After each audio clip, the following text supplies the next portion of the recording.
Magandang araw ho sa inyong lahat. Ngayon po ay Wednesday. It's our Strong Family Prayer and Exhortation. Kumusta na po kayo? At muli po tayo ay dadako na ho sa pananalangin at pagpapasalamat sa pagkakataon muling ipinagkaloob sa atin na tayo ay makapanalangin, makapag-aral ng salita ng Diyos at makapaglingkod sa ating pamilya at sa ating pamayanan. Ano ho? Shall we pray?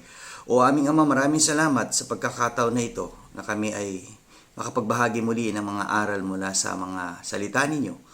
At pinapanalangin namin na patuloy ang pamilyang Pilipino na makakilala kay Hesus Kristo at sila ay magkaroon ng pagtalikod sa kasalanan at pagsunod sa inyong kalooban. Sa pangalan ni Jesus. Amen.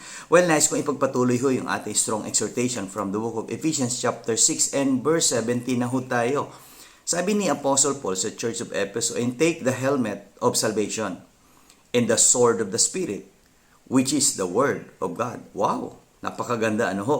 Inalintulad niya ang salita ng Diyos, no? Doon sa sword, sa isang tabak, ano ho? At kunin natin yung helmet ng kaligtasan. Sabi nga natin, alam natin yung salitang helmet, ano ho?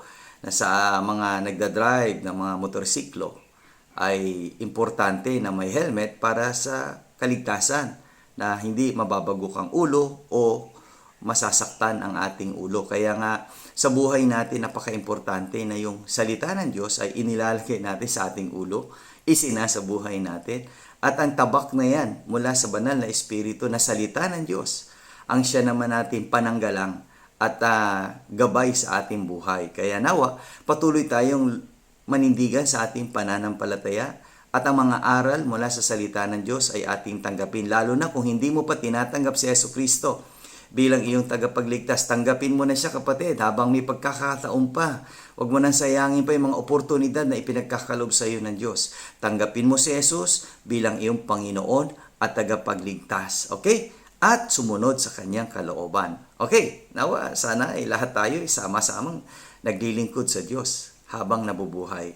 At ang ating pamilya ay kasama rin natin. Kaya let us all support strong family and serve God together. See you again tomorrow sa ating Strong Family Prayer and Exhortation.